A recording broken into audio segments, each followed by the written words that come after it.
Guillaume Sautier, bonjour. Vous êtes franchisé Attila à Pau. Tout d'abord, merci d'avoir accepté l'invitation de Franchise Magazine.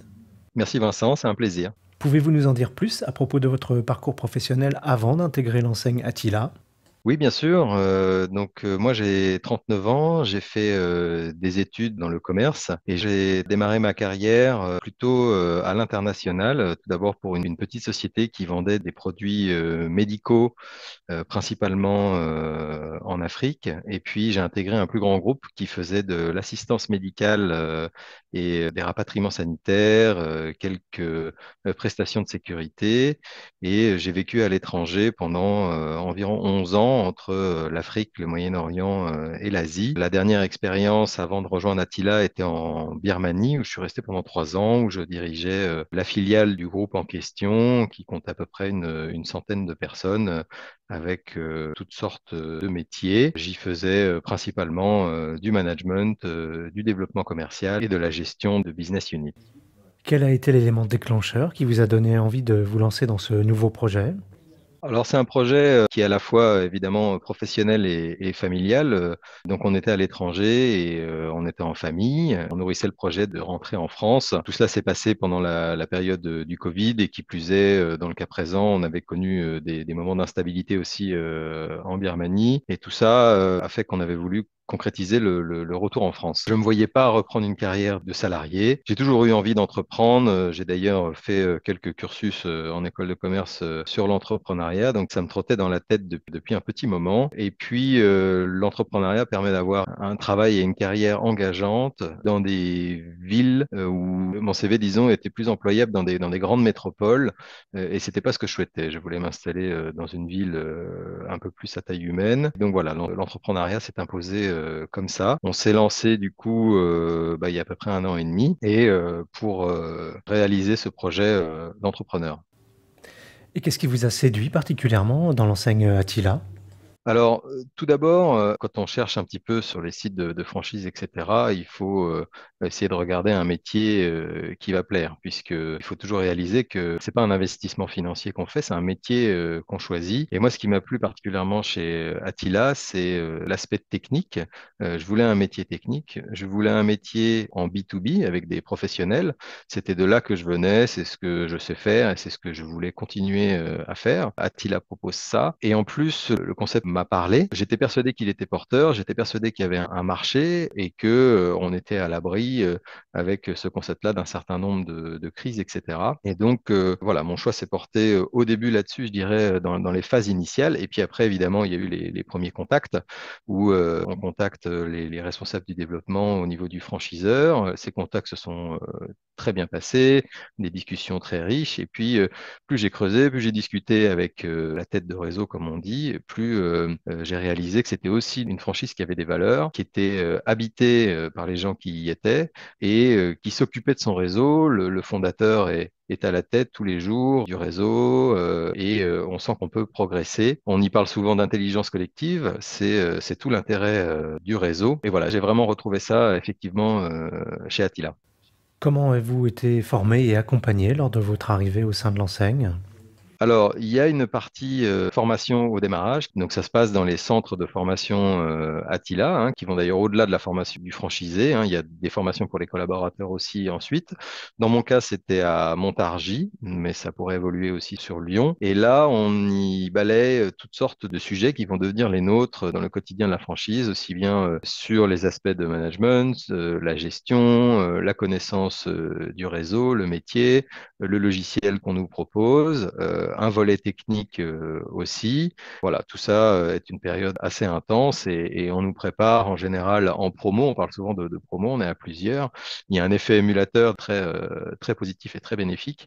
Voilà, pour la phase de lancement qui évidemment, ça ne change pas en franchise. Tous les projets, je dirais, entrepreneuriaux sont intenses au démarrage et donc on est préparé à ça au début avec la tête de réseau.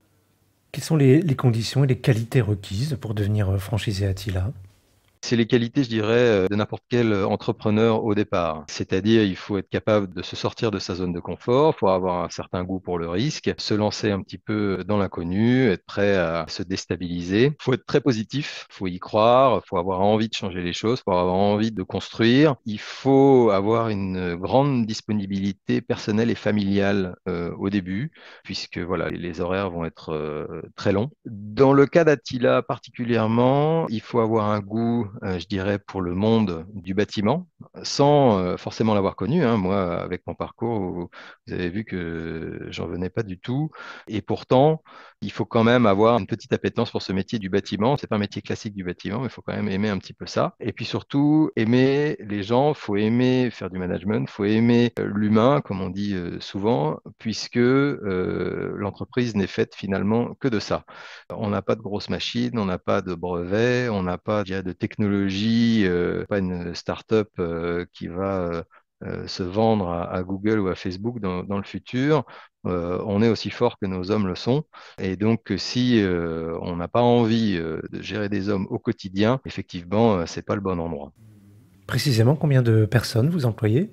En ce moment, on est 6 collaborateurs, donc depuis 1 an et demi, avec quatre techniciens de toiture, c'est comme ça qu'on les appelle, qui sont tous les jours sur chantier, un chargé d'affaires et l'assistante qui est avec nous depuis le début.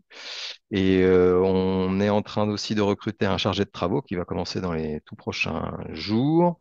Et on espère rentrer une troisième équipe, donc 2 collaborateurs de plus d'ici la fin de l'année, ce qui nous ferait passer à 10. Quels sont vos projets pour développer votre activité sur votre territoire? Alors, déjà, dans un premier temps, on est encore en phase, je dirais, de croissance et de consolidation sur cette première agence. Dans le concept, une agence Attila avec 6 techniciens de toiture et puis une équipe au bureau, c'est en général un rythme de croisière qui se retrouve dans beaucoup d'agences. Donc, déjà, le premier objectif, c'est d'en arriver là. Et après, effectivement, dans le futur, la franchise Attila permet et encourage les multisites.